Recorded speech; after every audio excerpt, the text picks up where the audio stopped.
Marko here from Fair Realty. Lots of real estate news out there. I'm going to start off with the Bank of Canada increasing interest rates by 0.75%. Fifth increase in a row, going straight up, just as this cable car is on this mountain I'm currently on. Right now, interest rates are 3.25%. This is the highest I've ever seen in my 12-year career. This has put the prime lending rate with the banks above 5%. RBC just increased their prime lending rate to 5.45. What does all mean? This means basically if you're getting a variable mortgage, even with some sort of discount in the prime lending rate, you're looking at between 4.75 and 5%. If you're getting a fixed 5-year mortgage, you're also looking between 4.75 and 5%. For all intents and purposes, mortgage is now variable and fixed. You're going to be looking at about approximately 5%, by far the highest I've ever seen in my career. I started 12 years ago, and I remember 12 years ago my clients were getting 5-year fixed rate mortgages with the Bank of Montreal for 3.49%. That was considered a very good rate. So what does this do to the market? I personally think the market's been quite resilient so far in Victoria. Part of the reason is we have very low inventory and we're just not getting that many new listings. People are not flooding the market with inventory. It's kept active inventory in the very low 2000s. 10 years ago when I was doing this, we had like 5,000 listings. So on the whole, inventory is very low. Market's been resilient. I think this market can handle this 0.75% increase.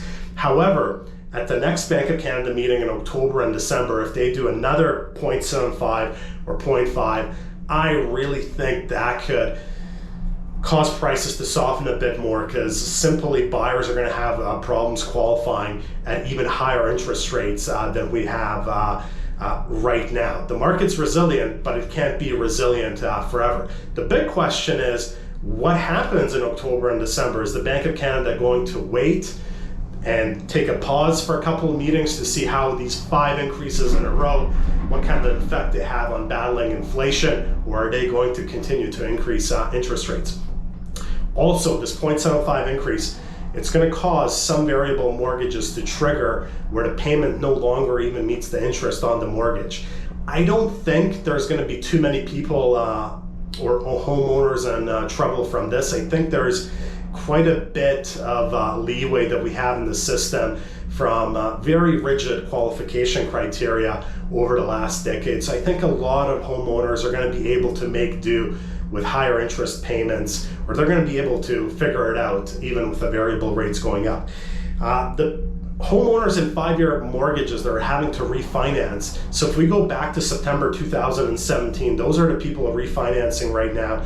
September 2017 to the end of 2018, that was a time when 5-year fixed mortgages rates were trending up. So people are not going to be refinancing from 1% to 5%.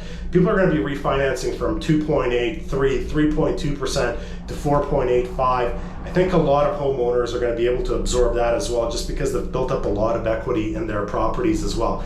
So I don't personally think we're going to see a flood of inventory on the basis of people having to refinance and their variable interest rates going up. I think what could cause the market to further slow down and further softening in prices would be buyers simply not being able to qualify if there are a couple of more rate hikes. But who knows what happens forward. What I'm personally looking for or trying to figure out is, what is the inflection point of timing a good opportunity to buy? Because I think there's going to be some opportunities in the next 6 months. I don't think they're going to last forever. The reason I don't think they're going to last for 2, 3, 4, 5 years is most unions in Victoria, which is a huge segment of buyers in Victoria, are negotiating 11, 12, 13% wage growth over the next 3 years. So what's going to happen is interest rates are going to stabilize. People are going to see wage growth, which is going to improve affordability, which is now at an all-time low. So prices have come down, but because interest rates have gone up, affordability is at an all-time low that we saw in April, and it's been kind of flat despite the lower prices since then. But I think affordability is going to improve with higher wages.